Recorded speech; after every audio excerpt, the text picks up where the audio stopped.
es Isidro García Tato. Ingresé en el CSIC, en Madrid, en el Instituto Francisco Suárez, en mayo de 1982. Estuve como becario hasta el año 86 y a partir del 87 estuve en la empresa privada hasta el 97, que vine como becario postdoctoral a este Instituto de Estudios Gallegos Padre Sarmiento. Desde 2003 hasta 2017 fui científico titular y a partir de 2017 hasta hoy soy científico ad honorem. Mi línea de investigación pues es la historia del pensamiento y las fuentes documentales monásticas señoriales desde la Alta Edad Media pues hasta el siglo XIX. Soy Pablo Otero Piñeiro Maseda, científico titular del Consejo Superior de Investigaciones Científicas, hoy se dice de organismos públicos de investigación. Ingresé en el CSIC como becario predoctoral I3P en febrero del año 2002 y después de una serie de estancias de investigación, de distintas relaciones contractuales, en el año 2017 tomé posesión de la plaza de la que disfruto hoy, de científico titular, en este Instituto de Estudios Gallegos Padre Sarmiento, y desde el año 2022 soy además el director de este instituto, sucediendo a Eduardo Pardo de Guevara y Valdés. Mis líneas de investigación se centran fundamentalmente en el estudio de la documentación señorial de la Baja Edad Media, comienzos de la modernidad, en el ámbito en el espacio geográfico gallego. Cuando aprobé la selectividad y iba a empezar a estudiar la carrera de Historia, visité el Padre Sarmiento porque conocía a Eduardo, su director, Eduardo Pardo de Guevara, porque había dado una conferencia en Lugo, mi ciudad natal, y había mencionado un libro sobre fortalezas medievales de Galicia, al que yo seguía la pista, pero que no encontraba en ninguna biblioteca, y en su momento me puse en contacto con él para ver si me facilitaba ese libro que él había citado. Efectivamente me mandó unas fotocopias, lo recuerdo bien, y dijo en aquella carta que me había enviado, dice, si cuando te coincida estar por Santiago, ven a ver el instituto, venme a ver a mí. Y fue en aquel momento cuando fui a darle la noticia, a presentarme y a darle la noticia de que iba a empezar mis estudios de historia. Y si no recuerdo mal, en aquella primera visita estabas tú. Sí, señor, así fue. Porque además estabas en el despacho anterior al despacho de dirección. Efectivamente, tienes que pasar delante de mi mesa, ¿sí? Y así fue, tal cual, o sea, me recuerdo. Y después que marchaste, le dije a Eduardo, este neno a mí gústame, eu creo que podemos facer algo bon del. Así se lo dije, sí, y dijo Eduardo, ya le dije que ahora va a empezar ya los estudios con Romaní, sobre todo paleografía y diplomática y tal, con Miguel Romaní, amigo también de nuestro, y ya le dije que no perdiese, que viniese por aquí de vez en cuando, que no perdiese el contacto. Y así lo hiciste, porque cada poco te invitábamos a cualquier cosa que había, ibas allí organizando ahí, y así fue hasta hoy. Está claro que el ambiente familiar, se puede decir, o el entorno en el que te mueves, incluso físico, influye en ir, o al menos a mí me pasó, en ir un poco perfilando la vocación investigadora.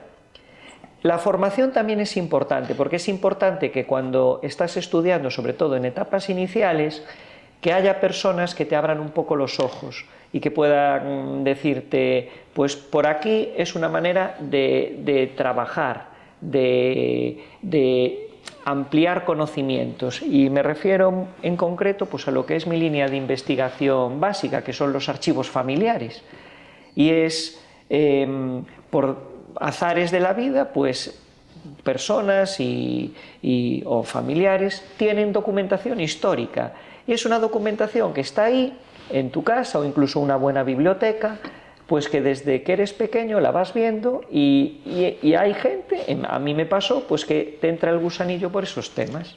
Pues eso mismo me pasó a mí. Yo en mi casa, donde me crié, pues había una biblioteca decimonónica. Allí estaban las obras, claro, era de curas, de filósofos, de gente de humanidades. Y había las obras pues, de todos los clásicos de la filosofía y teología, Tomás de Aquino, Duns Scoto, Guillermo de Ockham, y después estaban las obras completas de Kant y de Hegel en alemán, que yo con 6 o 7 años me volvía loco, ¿y esto qué es? Y mi padre, soy alemán, eso no rompa la cabeza que no sabes, que soy alemán.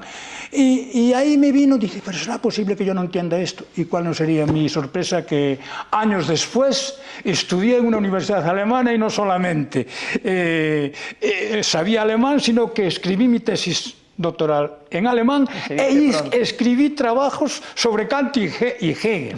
O sea que, y eso, lo que acabas tú de decir, muchas veces la familia, el ambiente sí, en el que... porque en mi caso concreto el interés por la paleografía vino pues de ver escrituras que yo no eran ininteligibles completamente, claro, y pensaba, pero ¿habrá alguien que sepa interpretar esto? Y efectivamente, y eso pues un poco con lo que comentaba también, de que en tu entorno, voy a decir en este caso urbano, pero gracias a Dios hoy también es en entorno rural, poder tener acceso a personas pues, que van a dar una conferencia, que van a hacer un trabajo de campo, etcétera, que sepas, o sea, que puedas ver que tu vocación puede tener una salida si te encaminas hacia ello, si te preparas, si te sacrificas por ello, etcétera, pues es un aliciente. Al menos en mi caso fue así. Y a mí también, y mira que allí éramos hermanos y primos, el único que me entusiasmaba sí, además en un entorno muy vinculado a la actividad empresarial. No, entonces era rural, entonces no había empezado aún la industria pizarrera, la pizarrera empezó después. Pero lo pizarrero también era rural. Claro, en un principio también empezó, pero entonces cuando empezó no tenía aún la estructura empresarial tal cual, era más bien... Bueno, era casi más bien, como decían, a seis las vueltas. Yo voy para ti, tú vas para mí. O sea, casi ni se pagaban jornales. Era así. La explotación pizarrera ahora es distinto. Ahora ya están en manos de multinacionales canadienses y alemanas. Que también estudiaste actividad industrial tanto del ámbito de la pizarra como del ámbito de las ferrerías, aún lo hablábamos ahí también efectivamente. Que también fue por tu entorno... En la que efectivamente, y el Wolfram. Por mi entorno, pues efectivamente, estudié, digamos, la industria pizarrera, y Louxeira, que le llamamos nosotros, que yo soy de un municipio donde se produce el 60% de la pizarra mundial. Y del Wolfram, pues las minas de Casayo, por lo que ya el volumen que hemos publicado aquí en el instituto, la investigación que hice, además pues llegamos a la conclusión, porque ahora es terreno franco y no lo dejan, no dan licencia ninguna de explotación allí, sospechamos que es por motivos secretos. O sea, por estratégicos, y resulta que estudiando lo que dices tú, el Wolfram de Valborrás, de Casayo, pues había dos ingenieros, era en la empresa Sufindus, que era hispano-alemana, había un ingeniero alemán y un español, y el ingeniero alemán se llamaba Georg Bürk. Y yo, pues, me entró la curiosidad por investigar quién era el Georg Bürk. Y cuando llegué a la conclusión que Georg Bürk era la autoridad máxima que había en la Alemania nazi, en la explotación minera, no solamente del Wolfram en general. ¿Y por qué estaba en Casayo? Llegamos como allí datos de lo que se producía, pues no son fiables los que hay. Yo llegué a la conclusión de que aquello debe ser los yacimientos más importantes que había en Europa. Eso es una sospecha, es una hipótesis y bien fundamentada. Georg Bücht desapareció, seguramente con el grupo Odessa lo llevaron para América y no sabemos nada más de él y no pudimos saber la razón por la que fue allí. Así es. Y eso ya te digo, o sea, volvemos otra vez a lo mismo, el entorno en el que vives, tanto familiar como inmediato, como muchas veces determina tu línea investigadora y tu vocación. Es verdad, a mí desde luego en ese aspecto, desde otro ámbito, me pasó exactamente lo mismo. Hablamos de la industria, acabas de mencionar la industria pizarrera, ahora se habla mucho del mecenazgo en la ciencia. ¿Tu experiencia con la empresa en relación con tu investigación ha sido positiva? Es decir, ¿conseguiste ese nicho de financiación a partir de la empresa privada para realizar alguna de sus investigaciones? Pues sí, efectivamente, lo sabes que hace 2 años publicamos aquí en el instituto que acudieron aquí a nosotros pues porque una explotación pues parece ser que se había metido, digamos, había destruido un canal romano. Y claro, yo conocía la documentación y ese canal, porque efectivamente yo tengo predios que heredé de mis padres, está en el límite de la provincia de León y Orense. Tengo predios heredados de mis padres donde efectivamente conozco muy bien aquello y claro, pues estudié a ver qué podía ser aquello y claro, yo le dije, mira, de romano nada, ese canal se hizo pues a mediados del siglo XVIII. ¿Cómo? Dice, ¿puedes hacer? Y efectivamente, tú eres testigo que hicimos el estudio, sacamos 400 páginas el libro, lo pagaron ellos, pagaron también todos los gastos que hubo, la empresa Irosa, que por cierto, al poco tiempo pues se vendió al consorcio canadiense. Es verdad. Ahí está, pues sí, pues el nicho ese sí, pues efectivamente, sí que ha tenido, digamos... no mucho, porque yo tampoco nunca... como te dedicas y no puedes cobrar... Eso es verdad, claro. Entonces, pues lo haces por amor al arte. Eso es lo único, el trabajo que hicimos el trabajo y dice, bueno, pues haces la publicación. Sí, quien cobra además es la institución. Sacaron el libro a todo lujo, todo muy bien hecho, la maquetación perfecta, pero yo no cobré nada. La amistad de los dueños, del presidente. Y lo importante es dar con la persona adecuada o con la institución adecuada para realizar este tipo de trabajo. Efectivamente.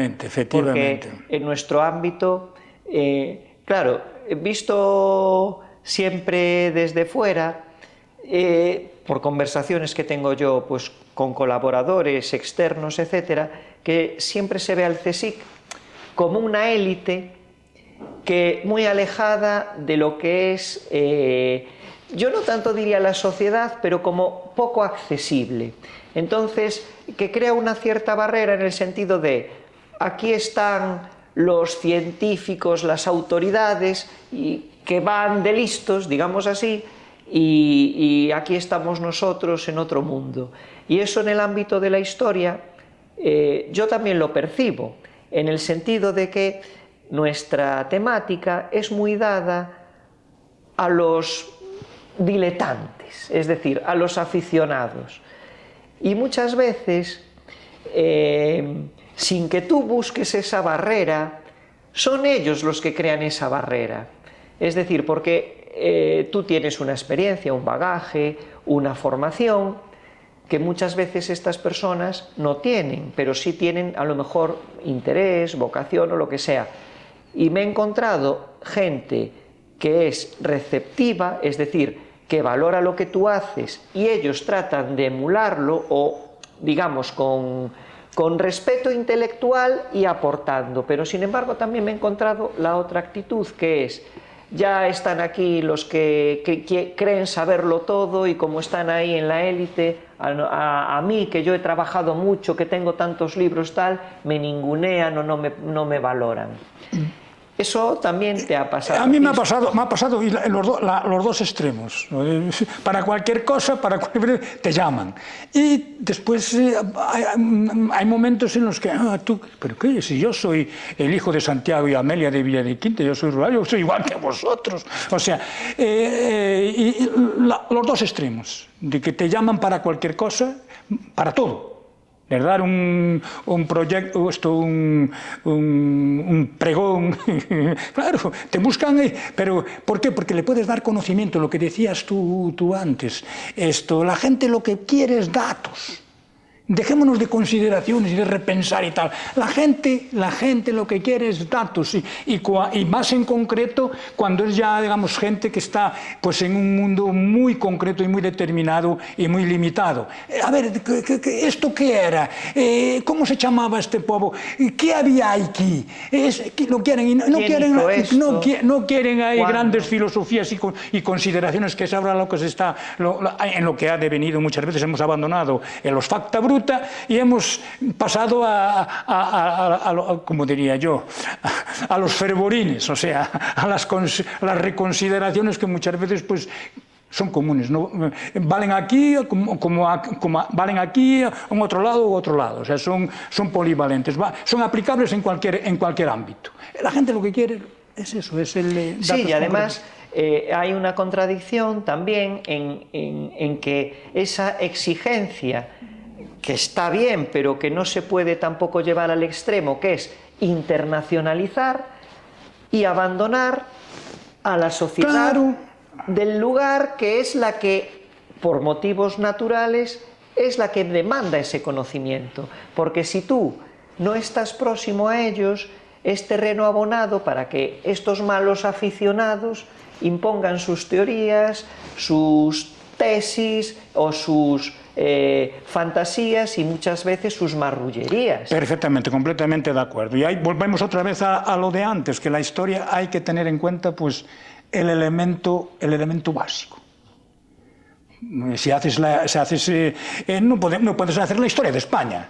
Una historia así de España, tienes que ver porque la cantidad de reinos que hubo y después toda la cantidad de particularidad no puedes, o sea, entonces pues, y cuando ya bajas a un caso concreto, pues tienes que centrarte, si quieres hablar con propiedad de lo que sucedió allí, tienes que centrarte en lo empírico, pasado, a través de los restos de los ¿cómo se llama? De las fuentes, que llamamos nosotros fuentes que pueden ser duras o blandas, que han quedado del pasado, y después también eso cómo eso fue recibido y la repercusión que tuvo en el pasado y tiene en la actualidad.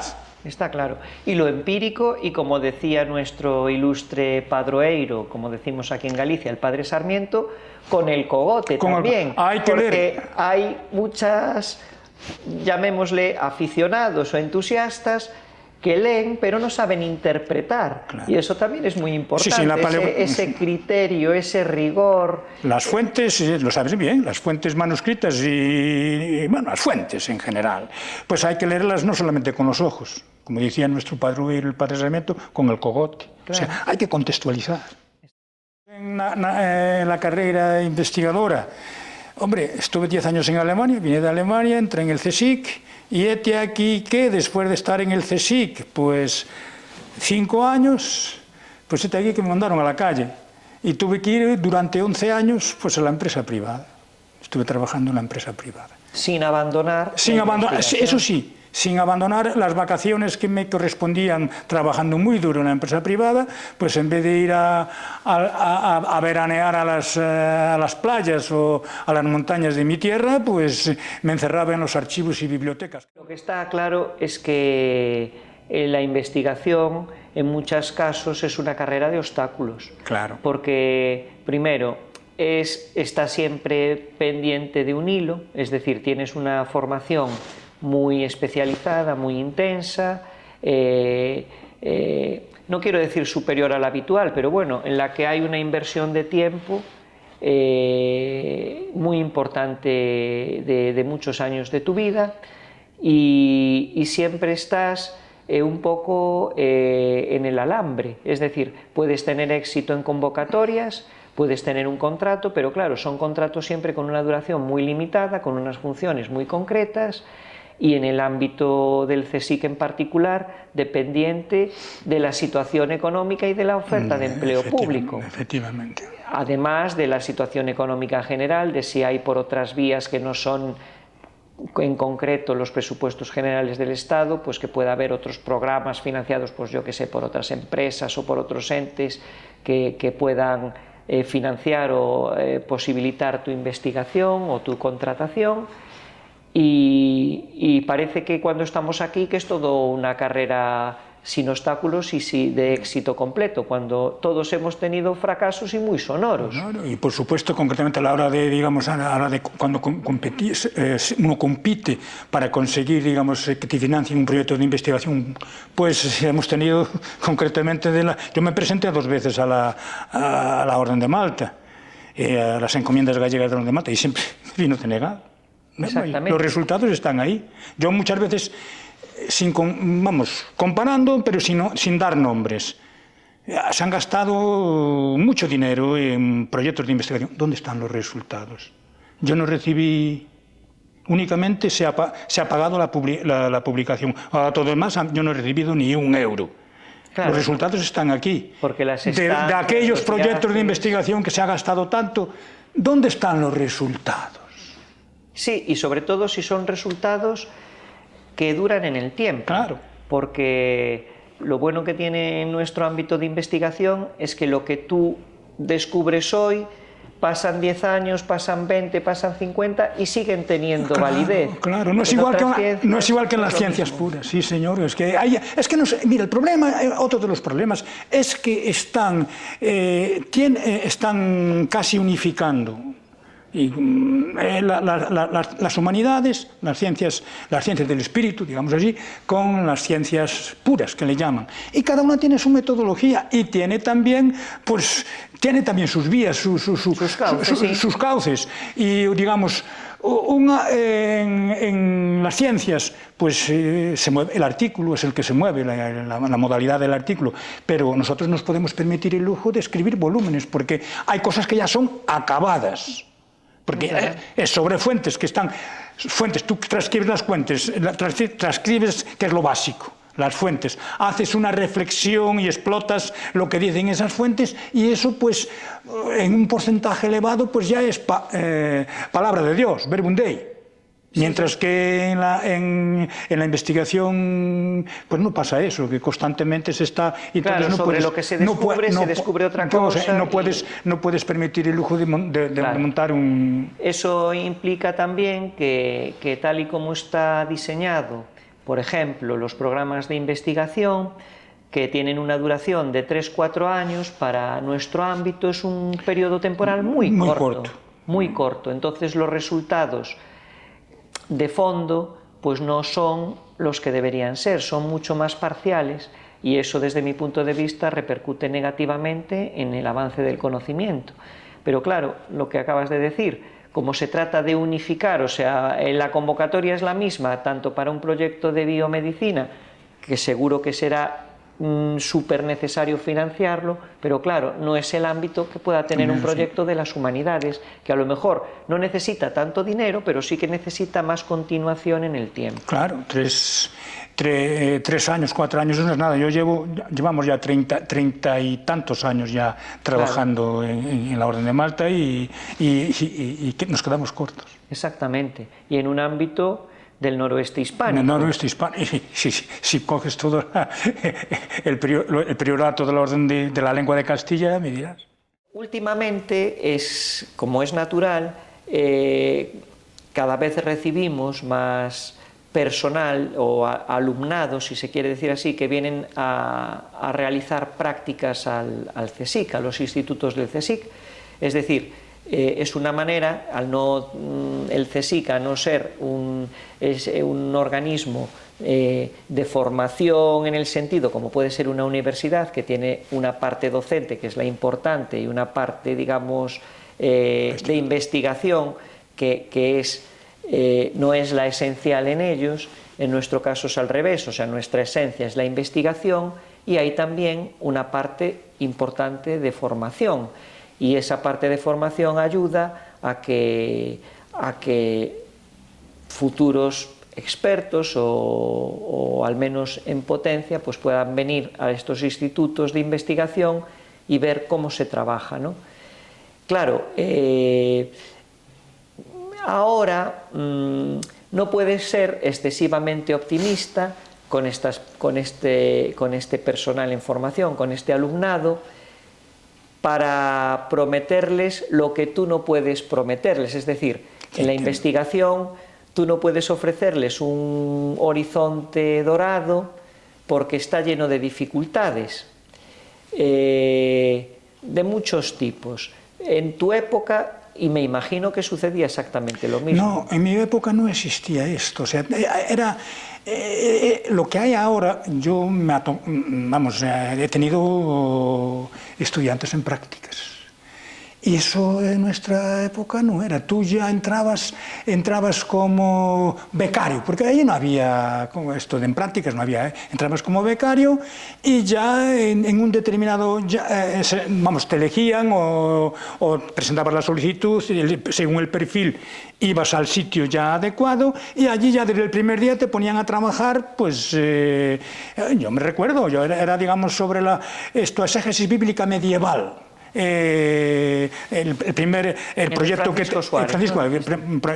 proyecto que tenía Klaus Reinhardt y un alemán de Treveris y Horacio Santiago Otero.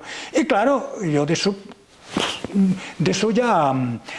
ya sabía, ya el primer día me puse a trabajar, no estaba, digamos, observando, aprendiendo. Yo allí era más bien ya como una mano de obra efectiva y productiva. No aquí como los chicos y chicas que han estado conmigo, pues estaban más bien como aprendiendo. Allí ya eras un currante. Yeah. Es así, o sea, los becarios, el becario ahora actual no tiene nada que ver con el becario antiguo, tiene algo, pero... Y en aquella época, cuando hablas de becarios, en tu año, ¿recuerdas cuántos entraron contigo? Pues entré yo solo, allá en el instituto, después entraron dos más, pero a los años siguientes. Pero ya te digo, allí éramos currantes ya, desde el primer día. Además, los programas de becas serían o del ministerio propio. Sí, del CSIC, eran del ministerio, sí, asignadas al CSIC. Claro. Sí, efectivamente. Ahora en eso sí que se ha avanzado muchísimo, hay más posibilidad de captar lo que se dice hoy, captar talento, y estas oportunidades que os ofrecen a los estudiantes de ver cómo puede ser el desarrollo de una carrera investigadora, pues yo creo que es muy importante. Importante y debe ser realista también, o sea, no crear falsas expectativas. Yo valoro la filosofía actual, prácticas, le veo más ventajas que lo nuestro. Sí. Le veo más ventajas que lo nuestro. Sí. Bueno, pues ya es un avance. Sí. Eso, bueno. También algo, hombre, la historia, yo tengo una concepción lineal, una concepción semítica, que la historia va, con todas las burradas que veamos, mi concepción es positiva, que va mejor.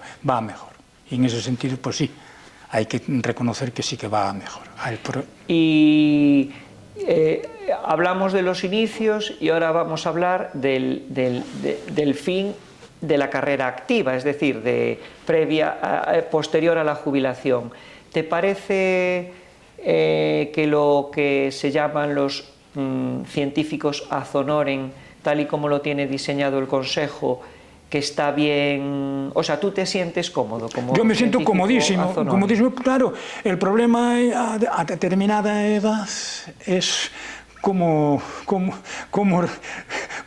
estar de salud. Yo de salud, gracias a Dios, estoy muy bien y estoy con la gente que tengo alrededor y bueno, y la salud está bien y tengo trabajo, además trabajo duro, pero si quieres apetecible. Y me encuentro estupendamente. Para mí es lo mejor que me pudo haber... en mi carrera investigadora estoy gozando más que nunca. ¿Y cuando entraste había también este sistema de honorarios en el Consejo? No, te jubilabas y se acabó. y vas por allí, y la gente seguía yendo. De visita. Sí, no, pero muchas veces siguen teniendo el despacho. Yo recuerdo que seguían teniendo el despacho, claro, eran monstruos, vacas sagradas, y cualquiera le decía nada, y nadie hubo algún problema allí de alguno, rencillas y tal, pero normalmente era gente muy respetable y se respetaba, porque eran maestros. Exactamente. Que, por cierto, una de las cosas que yo en mi vida investigadora, perdonad un momento, que lo repito y es la verdad, mi generación tuvo los mejores maestros de toda la historia, pero no hemos llegado a la altura de ellos. Yo creo que nunca mejor que nadie podemos repetir las palabras de Bernardo de Chartres, un filósofo medieval. Nani sumus superhumerus gigantum. Somos enanos a hombros de gigantes. Lo que sabemos no lo sabemos por nuestra propia altura y por nuestra propia capacidad, sino porque estamos a caballo de gigantes. Y eso es lo que llevo a la tumba, de decir, no estar, por lo menos aproximarme a la altura de mis maestros. Y además con un matiz importante, y es que hoy el ámbito, o sea, lo que ha generado las nuevas tecnologías, el progreso en las tecnologías, en lo nuestro, yo lo tengo pensado muchas veces, o sea, ¿qué harían nuestros maestros si dispusiesen de los medios con los que podemos trabajar cuando andaban hoy? Con el lápiz y el papel para incluso para desplazarse a un sitio a otro, y ahora que tienes todo encima de la mesa. Exactamente. Sí, pues eso es lo que, pues eso es lo que yo llego a la... Digo eso y la gente... Estoy hablando de nuestro perfil investigador, de historia, humanidades y tal. No sé, en las ciencias no sé cómo está la cosa, pero yo, con conocimiento de causa, creo que puedo decir eso. Nani sumus superhumerus gigantum. No por nuestra capacidad, sino por la altura y la capacidad de nuestros maestros. Dentro del CSIC, hombre, tenemos muchos maestros, yo no sé, pero yo no me atrevería a decir nombres porque a lo mejor dices un nombre porque hay mucha gente que aún está viva y entonces callas a lo mejor a otro y entonces se siente ofendido. Por tanto, claro, dejémoslo así. Por ejemplo, antes no era del CSIC, pero mencionamos a una persona que por su trabajo pues es uno de los grandes historiadores de Galicia, que es el padre José García Oro. Perfecto. Y claro, luego nosotros somos también deudores de nuestro entorno, y en nuestro entorno pues la figura referente, no solo por lo que digamos nosotros, sino porque está reconocido así de manera nacional e internacionalmente, y sobre todo más en este instituto, es Eduardo Pardo de Guevara, que no solo por su faceta de gestión hay que reconocerle mérito, porque la gestión es complicada y hay muchas puertas a las que llamar, hay muchas incomprensiones, muchos sinsabores, muchas decisiones que tomar, que unas veces son acertadas, otras veces no tanto, pero no solo eso, sino que es que en su ámbito de investigación es un referente y ha, digamos, puesto en marcha líneas de investigación. En concreto hablo, pues, por poner un ejemplo, de los grupos de poder y sus manifestaciones como los emblemas heráldicos, en lo que es su dominio es incontestable. El Instituto de Estudios Gallegos Padre Sarmiento existe tal como está, y a mejor, gracias a Eduardo. Y estamos aquí gracias a Eduardo. Sí, sí. Y además en una época muy mala. Llegamos aquí en enero de 2001. Y las gestiones para venir aquí, con don Manuel Fraga, negociar con don Manuel Fraga era difícil. Pues él negoció con don Manuel Fraga, está aquí, y lo que está aquí, tú eres el heredero ahora. Claro, lo tenías ya todo muy bien hecho, pues sigue por ese camino. Claro, tú eres más joven y pues ya ves otras coordenadas distintas. Claro, digamos, pero sí, Eduardo, yo, vamos... Y eso que estoy completamente de acuerdo con lo que acabas de decir y lo firmo. El instituto tiene 80 años, ya casi va para 81, y no siempre fueron tiempos sencillos ni fáciles para el Sarmiento. Y personalmente yo vine aquí por Eduardo. Nos conocíamos de allí, del Duque de Medinaceli, o sea, de Madrid, y fue el que me trajo para aquí.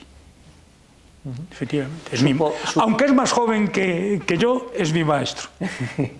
Sí. Uno de tus maestros. Uno de mis maestros, sí, claro. Como sucede conmigo. No, ya lo sabes tú muy bien porque lo respeto. Tú tienes muchísima obra detrás, pero ¿cuál es tu proyecto del que, no sé si decir más orgulloso, pero que te sientes más satisfecho de decir, bueno, al menos esto lo he dejado prácticamente hecho? Nunca. Las obras... Bueno, la historia es inacabada por definición. Por supuesto, pero vamos, yo de lo que siento más orgulloso, además tú has sido testigo y muchas veces también colaborador, pues esas son las encomiendas gallegas de la Orden Militar de San Juan de Jerusalén, de Rodas y de Malta. Llaman 6 volúmenes, quedan pues 3 volúmenes más, 3 o 4 volúmenes más que ya tengo prácticamente acabados. Que el apóstol Santiago pues interceda para que se pueda rematar, porque uno ya va... ¿Y por qué en su día, por qué empezaste con la Orden de San Juan? Pues la Orden de San Juan empecé, también es la casualidad, aquí todo es la casualidad. Estaba yo metido, digamos, me había caído encima a hacer la historia de la diócesis de Astorga, época moderna y contemporánea. De hecho, también te lo iba a decir, que eso es un trabajo que tienes muy sólido. Y época moderna y contemporánea. Y entonces estaba viendo los tumbos que había por allí, aunque era la época moderna y contemporánea, pues siempre tenías que ambientar un poco ambientar en la época medieval. Y estaba en el Archivo Histórico Nacional, en la Biblioteca Nacional, y pedí un manuscrito. Y me dieron el manuscrito, y cuando el manuscrito aquel no tenía nada que ver con la diócesis de Astorga, era el tumbo negro, no me dieron el tumbo negro de la diócesis de Astorga, me dieron una relación del siglo XVII, 1613, de todas las encomiendas, una especie de apeo, de todas las encomiendas del priorato de Castilla.